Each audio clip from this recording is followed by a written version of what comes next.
Bonjour à tous nos invités. Puis moi, je me présente, je m'appelle Dimitri Lesage, je travaille pour le comité sectoriel, accrochez-vous, de main-d'œuvre des communications graphiques du Québec, qui est un organisme paragouvernemental qui a pour vocation le développement des compétences de la main-d'œuvre pour les sous-secteurs dont il a la charge, et le secteur de l'édition en fait partie. Les secteurs, parce qu'il y a journaux, magazines, etc. Donc, dans le cadre de nos recherches pour satisfaire notre clientèle qui est vous, il y a eu tout un lot de formations qui ont été émises. InfoPresse a d'ailleurs beaucoup aidé à cela. C'est 16 formations à une personne qui arrive, voilà, en tout réparties sur 4 grands sujets. Donc, rédaction SEO qui nous touche aujourd'hui, mais nous avons également tout ce qui est outils de référencement et de SEO de façon générale, les réseaux sociaux, le big data pour le traitement des données massives pour le journalisme de données. Donc voilà, nous avons tout ça et de la gestion de projet également pour le volet entrepreneurial des éditeurs. Donc aujourd'hui, on va se concentrer sur rédaction SEO, puis je laisse à InfoPresse et Sarah le soin de se présenter. Bonjour à tous et à toutes. Ça me fait plaisir de vous voir aujourd'hui. Je suis avec InfoPresse. Pour ceux et celles qui connaissent pas InfoPresse, on est un leader depuis près de 35 ans dans le domaine de la formation, en marketing, en gestion numérique et technologique, en communication, en leadership. Et comme Dimitri le disait, InfoPresse a eu le plaisir de collaborer avec CSMO CGQ, je l'ai bien dit, CSMO CGQ, dans le cadre de cette série de formations qui vise avant tout à vous soutenir dans le virage numérique. Et donc, InfoPresse a collaboré, si vous voulez, en termes pédagogiques, mais aussi en offre de formateurs et d'experts extraordinaires que vous allez rencontrer, dont deux vous allez rencontrer aujourd'hui. C'est donc moi qui aurait le plaisir d'accompagner à peu près tous les groupes qui vont s'inscrire aux formations. Donc, mon objectif avant tout, c'est de soutenir vos apprentissages, mais aussi évidemment soutenir formateurs, formatrices qui vont être présents avec vous. Alors, ça me fait très plaisir de vous rencontrer aujourd'hui. Et on vous donne aujourd'hui un petit aperçu de la série, donc du début de la série de formation qui se nomme SEO. Et donc, en première partie, on va vous présenter et échanger avec nos deux formateurs et formatrices ici en rédaction SEO. Puis à la suite, il y aura une période de questions. N'hésitez pas tout au long de la présentation à écrire vos questions dans le chat sans aucun problème. Et puis, je vais les noter et on y répondra à en deuxième temps, si c'est correct avec vous. N'hésitez pas à allumer vos caméras aussi si vous avez envie qu'on vous voit et qu'on échange comme cela. Et puis, sans plus tarder, je ne veux pas prendre toute la place. C'est avant tout à propos de nos formateurs et formatrices. Je vais vous présenter Lavinia. Lavinia Bottez, qui est cofondatrice, stratège de contenu chez Bobli, qui est une de nos formatrices en SEO et qui a une formation intitulée « Bien écrire pour le web ». Et je sais que j'ai oublié quelque chose et que je vais vous nommer après en termes de parcours. Personne qui vient d'arriver. Parfait. Donc, il y a Lavinia qui est ici et il y a Yann Fortier qui donne une formation également en SEO qui est tout à fait complémentaire. En fait, vous allez le voir, c'est deux formations qui sont extrêmement complémentaires. Yann est rédacteur agréé, stratège en contenu, auteur, directeur du World Press Photo Montreal, que j'arrive jamais à dire en français, je dis toujours en anglais. Et c'est notre formateur aussi en SEO et qui a une formation intitulée « L'art du storytelling ». Je profite des nouveaux arrivés, oui, s'il te plaît, absolument. parce que j'ai oublié un point important, c'est que Ouais, moi chacune des aussi. formations est adaptée au public et des éditeurs et qu'elles sont à un coût inférieur à celui du marché, qu'elles sont composées en deux grandes parties. Une première partie qui est le cours initial de 3 heures, puis ensuite une pratique que vous faites dans vos entreprises ou au sein de votre travail. Et par la suite, en fonction ou de vos problématiques ou des points que vous avez envie de renforcer, parce que vous n'avez peut-être pas de problématique, juste envie d'aller plus loin, et ben vous avez 2 ou 3 heures de plus de coaching personnalisé mais collectif. Donc, vous retournez en classe, mais en fonction des désirs. Donc, en réalité, c'est presque jusqu'à 6 heures pour vous aider et vous soutenir dans votre pratique spécifique. Voilà. Absolument, Dimitri, on est connectés. J'allais le rajouter en me disant, ben oui, c'est vrai, sachez que c'est une forme de co-développement aussi dans votre apprentissage. C'est ce qui rend encore plus les formations intéressantes et pertinentes parce que personnalisées à vos propres besoins dans votre métier. Alors, sans plus tarder, Lavinia, je te laisse la parole et Yann par la suite. Parfait, merci Sarah. Donc, bonjour, enchantée effectivement à la première formation sur la rédaction SEO. serait avec moi, la deuxième avec Yann. Donc, je vais vous expliquer un peu, je vais vous dire un peu qui je suis, ce que je fais. Donc, effectivement, j'ai une entreprise qui s'appelle Bubbly. Ne me cherchez pas sur le web, je suis le cordonnier mal chaussé qui n'a pas de site web encore et on attend après mes contenus et non après personne d'autre. On a un beau design, tout est fait. Il reste genre moi qui dois faire ce volet-là. Donc, voilà. Donc, Bubbly, depuis 1 an et demi, auparavant, consultante en production et stratégie de contenu depuis une 12aine d'années. Et puis, donc, ça, c'est un de mes chapeaux. J'en ai 3. J'enseigne aussi à l'UQAM et à partir de janvier à l'Université de Sherbrooke. J'ai déménagé, mais je continue à l'UQAM aussi. Je suis comme entre les deux. Fait que voilà. Donc, chapeau de prof. Et puis, chez les jeunes universitaires. Et puis, chapeau de formatrice chez InfoPresse depuis 2011. Donc, depuis les débuts, je donne des formations sur la production de contenu numérique.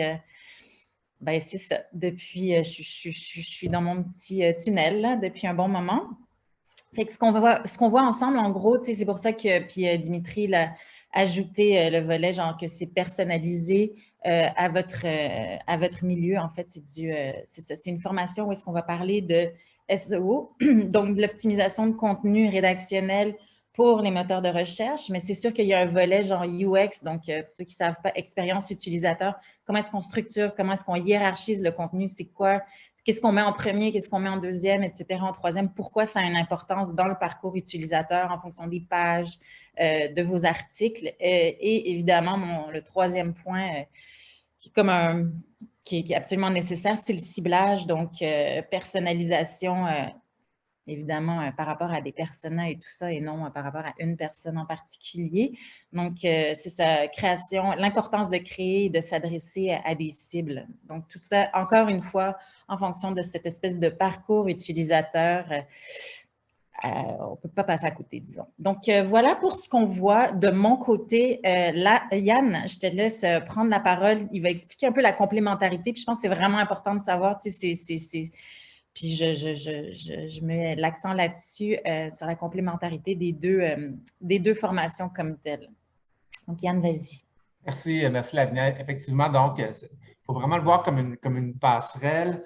SEO, dans mon cas, oui, mais SEO comme, je dirais, peut-être fondation ou base pour nous amener peut-être dans un univers de rédaction, de storytelling. Donc, comment prendre peut-être les aspects un peu plus techniques et les amener aussi dans des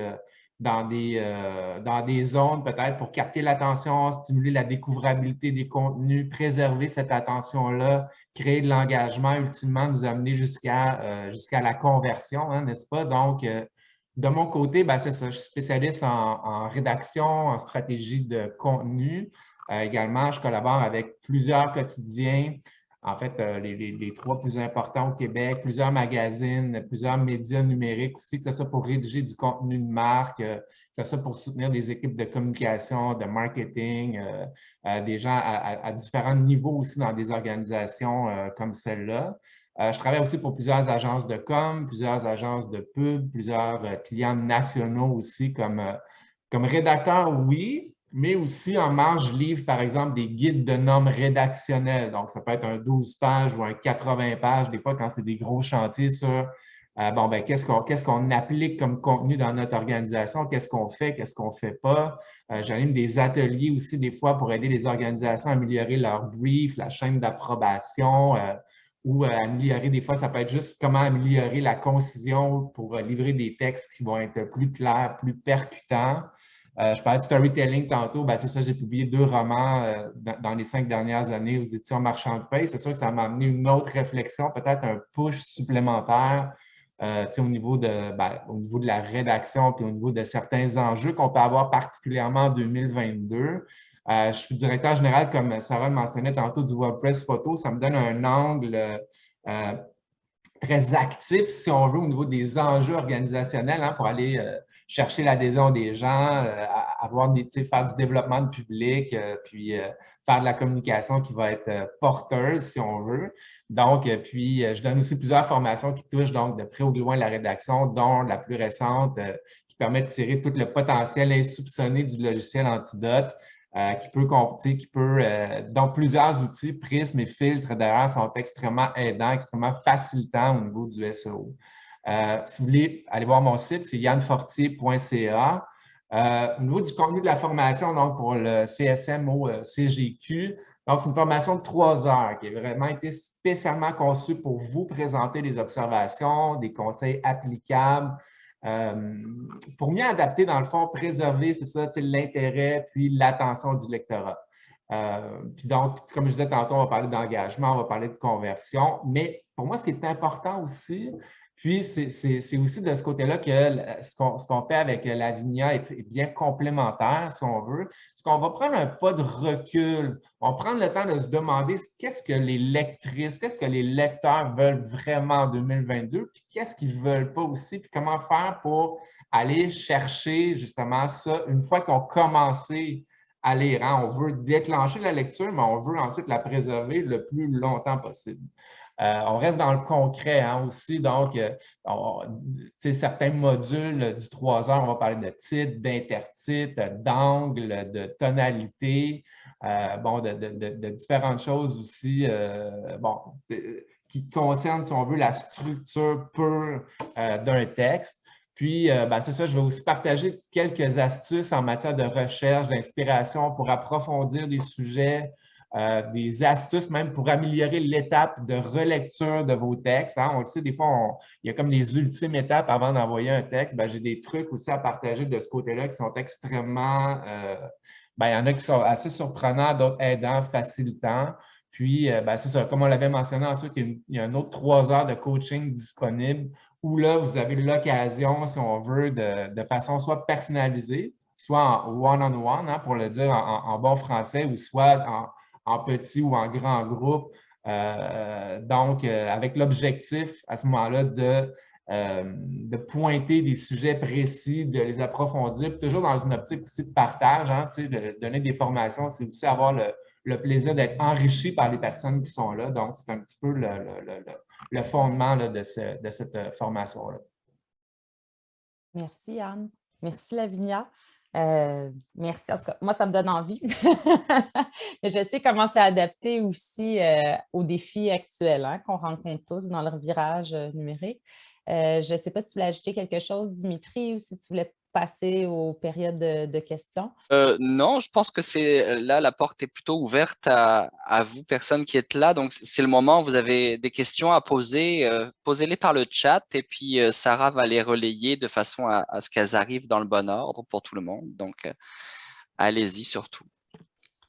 N'hésitez pas à poser toutes vos questions, que ce soit aux deux ou précisément Lavinia ou Yann qui pourront après se relancer la balle sans problème.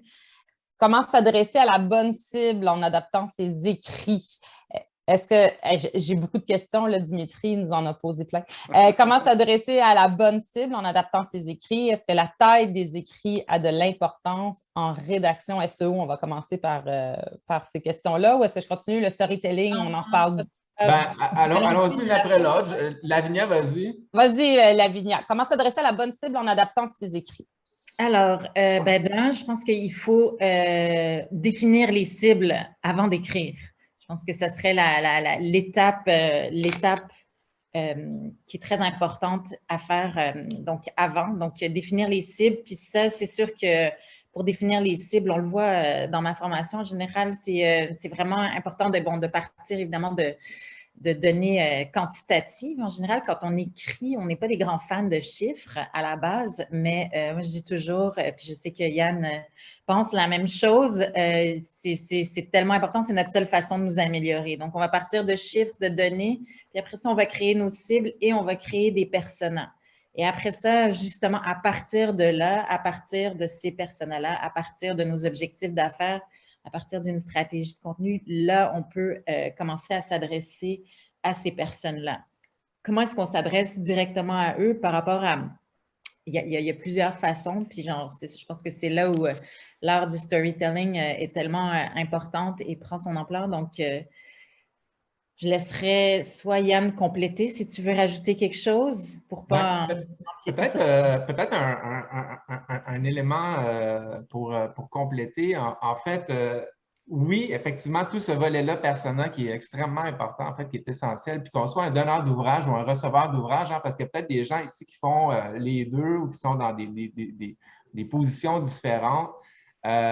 Il y a l'importance du brief en tant que tel aussi. Une fois que les cibles sont déterminées, des fois aussi, faut-il être en mesure de bien les communiquer, de bien les faire comprendre et de bien s'assurer aussi que de façon pérenne, dans le temps, les choses soient toujours bien comprises. Hein. Des fois, on a des bonnes intentions, puis pour une raison X, après 3 mois, 6 mois, un an, 2 ans, les choses s'effritent. Donc, comment bien documenter ces choses-là? Comment s'assurer aussi de développer des trucs ou des stratégies ou des structures qui vont faire en sorte que ça va toujours être de façon permanente comprise et communiquée. Sur le plancher des vaches, ma cible, peu importe le persona, est toujours un peu la même, sachant, je pense qu'on peut en témoigner nous-mêmes, peut-être, en tout cas, c'est peut-être moi qui me projette d'une mauvaise façon, mais je pense que le degré d'attention s'atrophie d'année en année. Notre capacité de rester concentré longtemps sur un texte s'atrophie. Puis bon, là, je ne veux pas avoir un discours là, qui date de 15 ans là, sur la multiplication des écrans, mais toujours est-il que s'il y a une réalité, c'est que moi, mon persona type, une fois qu'on a déterminé des vrais personas, c'est que j'imagine toujours qu'en plus, cette personne-là est en train de consommer son texte dans son téléphone, qu'elle a des écouteurs à ses oreilles, qu'elle est en train d'attendre l'autobus, puis qu'elle est en train de penser à d'autres choses. Donc, quand je rajoute tout ça, bien, c'est sûr que mon texte a intérêt à considérer la chose. Si on parle de médias, pour un texte, par exemple, de 750 mots, hein, un 3 feuillets standard à titre d'exemple, pour certaines organisations, pour le savoir, puis peut-être parmi vous aussi, si vous êtes en mesure de mesurer ça, quand ils savent qu'après 12 secondes de lecture d'un 750 mots, c'est une quasi-victoire en 2022. Donc, de ce côté-là, comme je disais tantôt, oui, ce défi-là, mais en plus, c'est comment une fois qu'on a réussi à stimuler et à déclencher la lecture, comment la préserver le plus longtemps, puis comment peut-être remettre en question aussi ou repositionner ce que les gens ont peut-être étudié, par exemple, quand on parle des 5 W, quand on parle des stratégies de pyramide entre le titre, l'amorce, etc. Donc, il y a ces volets-là aussi qu'on aborde là, au cours du 3 heures. Tu veux-tu que j'embarque, Sarah, sur la deuxième question par rapport à la longueur des textes? Avec plaisir. D'accord. Oui, la longueur des textes a une incidence. Donc, tu sais, pour revenir un peu, en fait, sur le SEO, à la base, de la façon que ça fonctionne, c'est comme si Google, je le personnifie, Google, je m'excuse. Donc, Google, c'est comme quelqu'un à qui on donne genre une information, puis pour l'instant, c'est les écrits qui sont les plus importants. On parlera d'intelligence artificielle par la suite, puis les photos et tout ça, mais au niveau des écrits, le nombre de mots a une incidence sur votre référencement, ça, c'est garanti. Après, j'ai parlé un petit peu de UX, c'est vraiment important aussi. Je ne me vois pas écrire, mettons, une page produit sur un site de e-commerce où est-ce que je vends un T-shirt de Metallica, puis que là, j'ai 1200 mots sur le T-shirt de Metallica. Les gens ne sont pas là pour ça. Et c'est là que le parcours utilisateur est tellement important. Si la personne n'est pas là pour ça, je ne vais pas aller lui donner ça parce que, je veux dire, imaginez aussi votre cible qui achète le T-shirt de Metallica, qui arrive juste pour comme une petite expérience à 10 $, rien de compliqué, puis il est là juste pour ça, puis il n'est pas tant intéressé de comme toutes les façons qu'on pourrait porter le T-shirt de Metallica, par exemple. T'sais. Fait que, c'est comme un équilibre. Après, c'est pour ça que c'est important d'avoir des stratégies SEO dans l'optique de quels sont les contenus qu'on va développer, quels sont les sujets qu'on va développer au cours de l'année, et ceux que, peut-être que c'est secondaire, peut-être que ce n'est pas leur place, qu'on n'a justement pas besoin de 1200 mots pour chacune de nos pages. Donc, c'est vraiment, c'est ça, expérience utilisateur, il y a cette espèce d'équilibre, mais oui, 100%, le nombre de mots a une incidence sur le SEO. Ouais. Yann, tu veux rebondir là-dessus? Peut-être. Et, tu sais, oui, le nombre de mots a une incidence. Puis, tu sais, je dirais que le choix des mots aussi, corrige-moi là-dessus, puis ça peut être intéressant que tu ne sois pas d'accord aussi, mais tu sais, le SEO, ça ne veut pas dire non plus prendre notre mot-clé, puis prendre tout le temps le même mot-clé, puis le mettre dans le titre, puis 2 fois dans l'amorce, puis après ça, faire l'intertitre avec le même mot-clé, puis tout ça, parce que ça va générer l'effet inverse. Exact. Donc c'est comment créer des contenus riches, comment préserver, si on veut, le champ lexical, faire en sorte qu'on va être à la fois intéressant, pertinent, cohérent et stratégique, hein, parce que le SEO implique ce volet-là stratégique qui est vraiment important. Vous êtes, si vous pensez que vous n'êtes pas en compétition contre personne, peu importe votre niche, c'est faux. Vous êtes en compétition contre l'attention des gens, contre notre propre consommation numérique, si on veut, dans une journée. Donc, le fait de pouvoir être trouvé plus facilement, puis de pouvoir se retrouver, par exemple, pour certains sujets niches, soit en première page dans des moteurs de recherche, soit même en premier écran avant que les gens down-scroll avant de trouver les contenus, bien, c'est vraiment essentiel, d'où l'importance, effectivement, de la formation de l'AVNIA de ce côté-là, là, qui est fondamentale. Moi, comme des fois, je vous donne des commandes, des fois, je reçois des commandes de texte. C'est sûr, quand je parlais de brief tantôt, ben, pour moi, une organisation, des fois, je leur demande, OK, c'est quoi vos mots-clés? Avez-vous des mots-clés? Puis là, on parle d'organisations qui ont des dizaines de milliers d'employés. Ils me disent, on n'en a pas. Ils sont en train de passer à côté de quelque chose de relativement simple qui va générer un impact méga important à moyen, long, très, très, très, très long terme. C'est une autre chose qui est importante aussi, c'est la mesure du SEO. Là, des fois, les gens sont comme, bon, j'ai écrit un article ce mois-ci, comment va j'ai-tu fait augmenter, j'ai-tu monté dans les résultats de recherche? T'es comme, OK. Ça dépend. Ça dépend. Tu mets de la pub, tu peux mettre de la pub derrière, etc. Donc, c'est vraiment le court, moyen, long terme, des éléments très importants à considérer dans toute stratégie SEO. Fait que Yann, je suis d'accord avec toi. Fait que, on n'aura pas de débat sur le sujet de... Non. Vous avez sorti le popcorn. Le même mot-clé partout. Souvent, c'est ça que les gens sont comme... Tu sais, je parle beaucoup de champs lexical, puis d'avoir des rédacteurs qui savent écrire, puis qui ont un vocabulaire riche autour d'un sujet pour créer des contenus riches. C'est ça qui donne la valeur. Google il est bon aussi. Il est capable de se rendre compte si on utilise les 4 mêmes mots tout le temps dans un texte. Là, il est comme, ah non, c'est pas riche ça. Fait que voilà. N'hésitez pas, celles et ceux qui sont avec nous aussi, à poser vos questions. Je continue celles que j'ai dans le chat, mais vraiment, n'hésitez pas. Puis si dans les sujets dont on vient parler, il y a une question supplémentaire qui vous vient à l'esprit puis qui s'applique vraiment à vous aussi, particulièrement, n'hésitez vraiment pas. Le storytelling, on en parle beaucoup. C'est vrai qu'on en parle beaucoup, on entend, mais en fait, c'est quoi? C'est ça la question. Et comment cela s'adapte-t-il à ma pratique journalistique ou éditoriale, effectivement? Qui a envie de rebondir sur Yann ou Lavinia? Est-ce que tu veux y aller? Je vous laisse débattre de qui commence. Yann. Le storytelling, c'est le plus gros buzzword du 20e siècle en matière de rédaction. C'est vrai. C'est tout à fait vrai. Ça serait le côté un peu plus carré en matière de réponse. Par contre, les fondements qu'il y a derrière ça, eux, demeurent cruciaux, à mon sens. Si on avait probablement à coller... je vais faire une image, OK? Guimauve autour d'un feu de camp, OK? Donc, c'est une image très simple. On a probablement déjà tous vécu cette chose-là. Une autre image, mettre une cuillère de sirop pour la toux dans notre bouche la première fois quand on a 4-5 ans. Comment ça goûte? C'est comment créer des images, en fin de compte. Comment souvent, moi, je pense que le mot chapeau, premièrement, c'est émotion. Que ce soit une émotion positive, que ce soit une émotion négative, que ce soit une modulation des émotions, que ce soit appliqué dans des titres, souvent dans des amorces. Hein. Pour moi, c'est là qu'on a l'occasion de déclencher, quelque chose qui ressemble davantage peut-être à une histoire.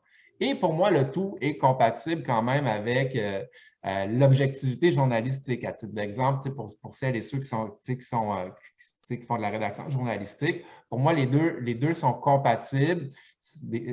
Pour moi, le storytelling, ce n'est pas nécessairement l'arc narratif, puis les schémas actentiels, puis là, d'arriver avec plein de notions relevant là, de Carl Jung, puis tout ça, c'est de se demander encore là comment dans notre quotidien on peut appliquer ici un titre, là une phrase, là quelques mots qui vont faire en sorte qu'on va créer rapidement une image des lieux communs. Mais un lieu commun, pour moi, ce n'est pas négatif. Un lieu commun, c'est de trouver un territoire, si on veut, de créer presque un territoire de confiance avec le lectorat pour qu'il se sente confortable, qu'il sente qu'il n'est pas en train d'être exclu d'aucune façon. Hein, on parle souvent de rédaction inclusive, des fois par le choix des mots, par le choix des références, des fois qu'on peut donner aussi, sans s'en rendre compte, à cause de nos propres biais, on finit par faire des fois de la rédaction excluante.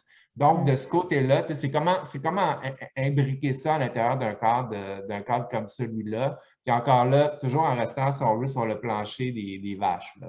On ne va pas regarder là, une étude de cas de Red Bull avec des budgets à 1 milliard là, sur des machins. C'est-à-dire, OK, quand je prends 750 mots, qu'est-ce qu'on peut mettre à l'intérieur de ça pour donner peut-être un autre souffle, une autre énergie et j'y reviens toujours, aller chercher la conversion, l'adhésion, l'engagement. Ultimement, je pense que c'est ça qu'on veut.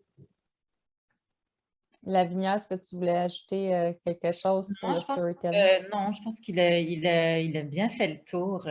Puis après ça, il y a plein de techniques aussi. Là. Des fois, c'est d'aller pêcher dans sa petite bourse de... La seule chose que j'ajouterais, bon, vu que j'ai dit que j'ajouterais rien, mais d'aller chercher un petit peu dans son...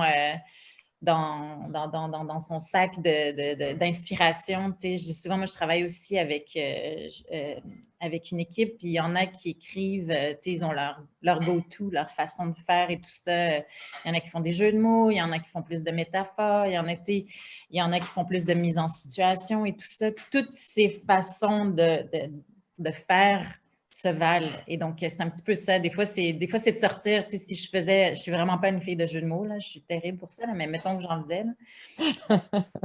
Ce serait peut-être que je devrais justement aller peut-être un peu ailleurs par certains moments. On s'entend que les jeux de mots, il y a des moments où c'est pas le moment. Mais tout ça pour dire, c'est plein de petites techniques comme ça qui sont le fun aussi, juste des fois de se remettre dedans. Des fois, on se dit, je suis pas bon là-dedans. Puis finalement, en le pratiquant, ce qu'on fait souvent dans les ateliers de rédaction, en tout cas, moi, j'en fais, on se rend compte que finalement, on en a plus, sortir un peu de ses réflexes habituels et voilà, réflexes, ouais. Donc, on peut avoir une espèce de sac à malice pour nous aider aux besoins. Exact. Oui, c'est ça. Puis c'est bien d'y revenir. On y revient tous. Moi aussi, j'y reviens. S'il y a des moments où je me sens comme moins inspirée ou quoi, je retourne dans mes documents, je retourne dans mes... voilà, c'est ça. C'est nos petits outils. Ouais. Donc, on peut rester pratico-pratique et pas nécessairement y aller dans quelque chose de très philosophique et de compliqué. Non, puis on n'est pas toujours non plus dans exactement comme Yann disait, là, dans la grande histoire, puis là, tu es comme, mais ça se prête pas, ça se prête pas pour tel article, ça se prête pas pour telle page web, peu importe, c'est ça. Merci. Voilà. Merci. Et je sais, là, je vais poser la question peut-être à Yann pour commencer, parce qu'on nous demande, pouvez-vous m'en dire plus sur Antidote?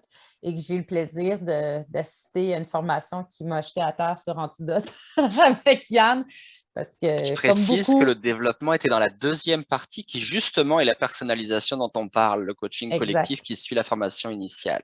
Donc, c'est là où le côté personnalisation est important et qu'il faut vraiment mettre de l'avant vos besoins suite aux 3 heures initiales. Pareil pour Lavinia, bien sûr.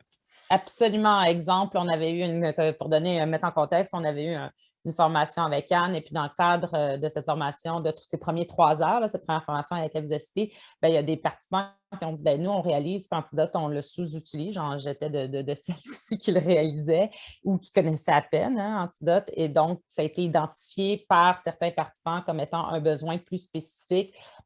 Et dans la semaine, les 2 semaines qui ont suivi, dans le coaching collectif, on a décidé en co-développement d'aborder la question d'Antidote. C'est un exemple qui peut, voilà, de mise en application plus concrète dans le cadre du coaching collectif qui se fait avec Lavinia tout autant qu'avec Yann.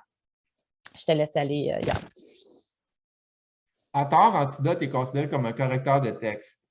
Je dirais que ça, c'est, si j'avais à faire une analogie avec les modes de transport, je dirais que le correcteur est un des 200 filtres d'Antidote. Donc, c'est comme, je dirais que 95% des gens utilisent Antidote comme si c'était une trottinette alors qu'ils ne savent pas qu'ils ont une Maserati décapotable de l'année entre les mains. Je dirais que le gap est aussi grand. Antidote Antidote a un correcteur. Antidote est surtout un formidable outil d'aide à la rédaction et d'aide à la créativité, carrément. Hein. Moi, il me rend personnellement 25% plus performant. Je suis à mon compte. Si je n'avais pas Antidote, mes revenus à la fin de l'année seraient de 25% moindres. Parce que donc, les 4 grands prismes et les 200 filtres qui se cachent et qui s'y cachent mal, ce n'est pas un logiciel visuellement sexy. On n'a pas envie de l'utiliser. Puis en plus, pour celles et ceux qui l'ont depuis longtemps, c'est comme l'interface ne change tellement pas qu'à chaque fois que vous faites des mises à jour, vous ne vous rendez pas compte qu'il y a des filtres qui se rajoutent peut-être et qui sont absolument phénoménales. Je veux dire, je vais vous donner un exemple très banal. Le dictionnaire des co-occurrences. Le dictionnaire des co-occurrences, je dis souvent, et ils le savent, et c'est très assumé, j'aime mieux le dictionnaire des co-occurrences que ma propre famille.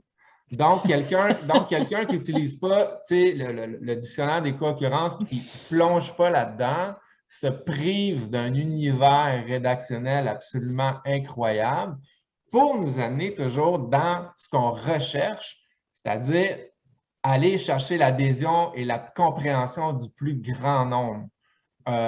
Et là, je vais faire un point avec le SEO parce que les dictionnaires des co-occurrences et le dictionnaire champ lexical d'Antidote sont probablement les 2 plus grands outils d'aide à la rédaction pour le SEO. Les gens ne les utilisent pas. Alors, ce qu'on fait, c'est que dans les premiers 3 heures, on fait un survol très, très sommaire, là, si on veut, de 5-6 fonctionnalités d'Antidote. Et ensuite, en coaching, bon, est-ce que ça sera ça cette fois-là? Ça va dépendre de l'intérêt des participantes et des participants. Mais dans le deuxième 3 heures, bon, ben là, la dernière fois, justement, on était une quinzaine où là, on parlait, c'était vraiment un coaching pendant 2 heures, 2 heures et quart sur ces fonctionnalités-là. On les décortiquait, on avait des questions-réponses, puis on regardait justement comment améliorer, puis voir qu'est-ce qui vrombit vraiment sous le capot de cet incroyable logiciel-là. Donc, pour quiconque cherche à écrire de manière plus percutante, c'est fabuleux. C'est fabuleux. C'est tout ce que j'ai à dire. Pour moi, c'est ça. C'est vraiment là, puis là, il y a une version 11 qui vient de sortir, qui est sortie il y a quelques semaines, donc pour célébrer les 25 ans d'Antidote, ils ont sorti une nouvelle version où là, justement, l'interface graphique change un peu. Depuis la version 10-ish, il y a l'anglais qui s'est rajouté, mais on n'est pas dans l'anglais du genre DeepL ou Google Translate, on est vraiment dans des spécialistes en linguistique qui travaillent chez Antidote et qui traduisent littéralement des locutions, des groupes de mots, etc., pour nous aider encore là de ce côté-là, si jamais on a des enjeux de traduction pour trouver les bons termes des fois en français et ou à l'inverse en anglais. Mais bon, je ne veux pas trop m'étendre parce qu'encore là, ça pourrait aller trop longtemps, mais c'est ça. Antidote n'est pas un correcteur. Le correcteur d'Antidote est une des petites fonctionnalités. Antidote est un outil d'aide précieux à la rédaction et à la créativité. Merci, Anne. On ressent toute ta passion pour Antidote, très bien transmise. Lavinia, aimes-tu Antidote autant ou plus que ta famille comme Yann ou ses fonctions dictionnaire? As-tu quelque chose à ajouter dans ta... Vraiment plus que moi par rapport aux fonctionnalités, mais oui, je l'utilise beaucoup. Je l'utilise beaucoup, puis pour des fonctionnalités, quand même plus, là, mais peut-être pas plus comme Yann. Puis d'ailleurs... je veux entendre le dernier plus, mais oui, 100%, je l'utilise. Puis c'est un outil vraiment on sous-estime sa capacité. Puis ça, je le répète tant à mes étudiants à l'université qu'aux gens dans mon équipe. C'est vraiment important. Ils nous aident. Il y a tellement de choses qu'on peut faire. Puis, entre autres, ce que moi, j'aime beaucoup, c'est enrichir le champ lexical parce qu'il donne des options. Puis ça, je trouve ça vraiment intéressant.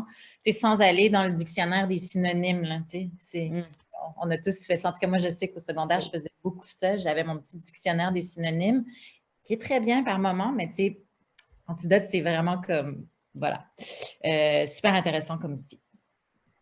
Magnifique, merci. J'ai une question ici. Peux-tu répéter 10 règles principales de rédaction web? Bon, ça, c'est peut-être un peu long de passer à travers les pistes, je dirais là. Il y en a beaucoup, mais j'ai touché un... je dis règles, mais en fait, je veux dire réflexe. Fait que je suis tout le temps un peu comme entre les deux mots parce que c'est vraiment je l'ai dit tout à l'heure, c'est vraiment de sortir de ces façons de faire qui sont habituelles. C'est sûr qu'il y a des règles de base qui sont importantes. Yann l'a dit tout à l'heure avec sa superbe image de la personne qui lit un article qui est dans l'arrêt d'autobus. Je rajoute la pluie, je rajoute les gens qui parlent, payer le billet, mais tout en train de lire. Je pense que c'est très, très, très important de penser accessibilité. Donc, le mot accessibilité, pour moi, ça dit tout ce que ça fait. Il faut que le contenu soit très facile à comprendre. Il y a d'autres outils à part Antidote. Moi, j'utilise des outils comme SEMrush, qui sont des outils d'optimisation de contenu, qui sont très intéressants. C'est sûr que c'est plus poussé, mais il y a moyen de les utiliser, enfin. C'est sûr que c'est des outils assez poussés, mais tout ça pour dire, très important de toujours penser puis de garder en tête que la personne à qui on écrit, on n'est pas en train de créer du mystère, la personne n'est pas en train de lire, tu sais, comme genre dans une optique de comme vraiment état d'esprit, relaxation et tout ça. Il va venir parce qu'il cherche une information. Donc, tu sais, toujours garder ça, la structure, il cherche quelque chose, il cherche soit à combler un besoin, il cherche à répondre à un questionnement. Donc, je pense que vraiment, la première chose, c'est écrire de façon accessible. Ça veut dire des phrases courtes, des phrases simples. Sortir aussi des conventions sans devenir impoli, là, loin de moi, je ne veux pas dire ça, mais les conventions puis les façons qui sont très... je dirais, c'est ça, les formules, ce qu'on a l'habitude de faire. Tu sais, nous sommes très fiers de, nous sommes extrêmement fiers de, nous sommes particulièrement fiers de. De se dire, OK, c'est-tu vraiment nécessaire? Y a-t-il moyen de démontrer qu'on est fier sans absolument le dire? Fait qu'il y a un petit peu ça dans ces espèces de règles réflexes. Puis sinon, au niveau de l'image, je pense que c'est vraiment ce que Yann disait tout à l'heure aussi, imager nos contenus. Tu sais, on a tendance des fois à donner les grandes lignes, à être plus comme dans un en anglais, un fact sheet, là, tu sais, donner les faits, bien expliquer les faits. Faut colorer, il faut donner des émotions à ce qu'on écrit pour aller chercher l'intérêt des gens. Fait que je m'en tiens à 3. C'est pas que je ne veux pas tous les dire, c'est qu'on est un peu limité dans le temps. Mais vous pourriez m'entendre pendant vraiment longtemps en parler. Il y en a plus que 10.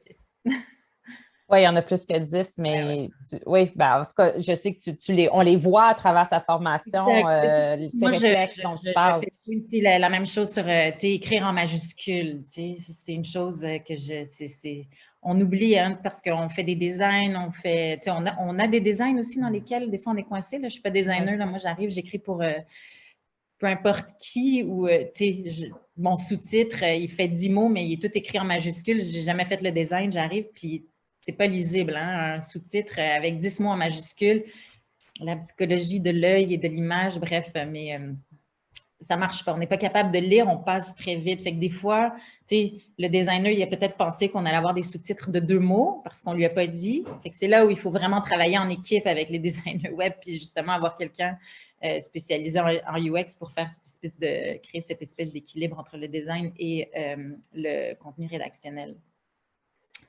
Donc, voilà. Je ne pense pas qu'on aura beaucoup de débats non plus sur ce sujet-là parce que je voyais Yann faire ça comme ça à tout ce que tu disais. Donc, je ne sais pas si tu vas ajouter quelque chose sur les règles ou les réflexes rédactionnels. Je déguste chaque parole, chaque mot, chaque phrase avec bonheur et félicité. Donc, c'est 100% d'accord avec tout ça, effectivement. Cette idée-là d'accessibilité, pour moi, effectivement, c'est mon... c'est ça. C'est probablement la chose la plus importante, effectivement. Magnifique. Merci. SEMrush, Oui. il nous dit, je trouve ça toujours drôle, puis des fois, tu es comme, SEMrush va te dire, bon, ben c'est parfait, le niveau est très bon, c'est un niveau secondaire 4, puis à chaque fois, je suis comme, OK. Mais il explique pourquoi, il l'explique mieux que moi, mais il explique pourquoi, puis il est comme ça, c'est un bon niveau de langage en termes d'accessibilité. Secondaire 3, secondaire 4, juste pour comme être sûr de couvrir quand même assez large. Puis c'est un bon niveau. J'ai une de mes filles qui est en secondaire 3, ça va, là, le niveau, il est bon. Antidote, récemment, il y a peut-être 1 an et demi, a sorti un filtre qui s'appelle l'indice de lisibilité. Alors, qui donne justement aussi ce type de résultats-là. Et Antidote lui-même donne un pourcentage à ton texte. Il va dire, mettons, je te donne en termes d'accessibilité ou de lisibilité, ce qu'ils appellent eux la lisibilité. Donc, je te donne 40 je te donne 30 je te donne 60 c'est assez intéressant. Comme moi, de mon côté, maintenant, en fait, je ne sors aucun texte avant d'atteindre un certain pourcentage. Dont on parle dans la formation. Là. Mais donc, pour moi, ça a vraiment encore là changé ma façon de rédiger les textes parce que cet encadrement-là, si on veut, devient comme un petit défi. Hein? Des fois, pour moi, c'est bien plus facile d'écrire un texte de 1000 mots qu'un texte de 200 mots, surtout si c'est pour parler d'un même sujet. Hein? Les doigts partent. Là, puis malheureusement, à l'école, souvent, on a été drillé de la façon suivante. Tu vas nous remettre pour la semaine prochaine un texte de 10 pages pour parler de tel sujet ou un texte de 5 pages pour parler de tel sujet. Alors, évidemment, à peu près, je dirais 98 des gens, pour tricher, qu'est-ce qu'on faisait? On met des charnières, notamment, entre autres, pour pouvoir permettre, nous assurer que nous pourrons dans les prochains jours, nanani, nanana. Tous ces réflexes-là, donc pour remplir notre fameux 10 pages, puis livrer la commande, puis en plus avoir l'air à peu près savant en faisant ça. Mais le développement de ces réflexes-là, premièrement, c'est ça, c'est un peu tricher avec les autres, avec soi-même probablement, parce que si on parle de pertinence de contenu, là, ça devient complètement dilué. Puis en matière d'accessibilité, comme dit Lavinia, ça plombe, hein, ça plombe tout ça. Alors, si on rajoute dans l'équation la capacité d'attention de lecture, il ne reste plus grand-chose. Il reste plus une chance de faire une bonne impression. Donc, il faut vraiment comme les mettre de notre côté en partant ces chances-là, puis de développer effectivement les nouveaux réflexes.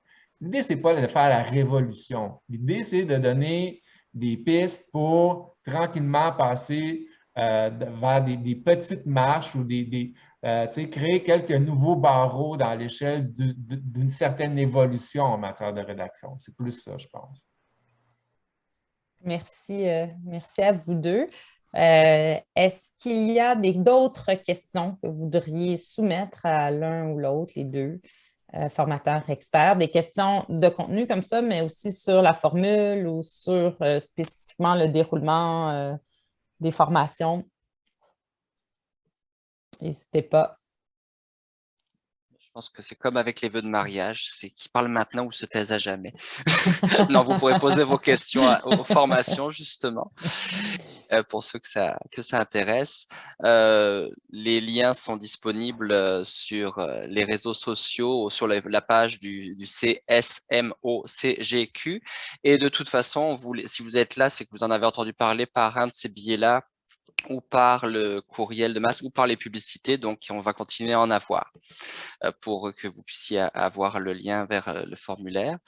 Et surtout, n'hésitez pas à faire remonter ce qui fonctionne pour qu'on continue à faire de bonnes affaires, puis que ce qui ne fonctionne pas pour qu'on puisse l'améliorer, parce que, encore une fois, ce qui est particulier avec le CSMO, c'est qu'on n'est pas là pour faire de l'argent, soyons clairs. On est vraiment là pour soutenir une industrie et c'est pour ça qu'on fait ça, c'est pour vous. Donc, c'est sûr que c'est un petit coût, même s'il y a une subvention pour aider à le réduire, mais voilà, c'est vraiment là pour vous aider. Donc, on vous attend fort, puis même si vous ne pouvez pas en profiter vous-même, parlez-en pour que quelqu'un puisse en profiter. Voilà, merci en tout cas de votre attention.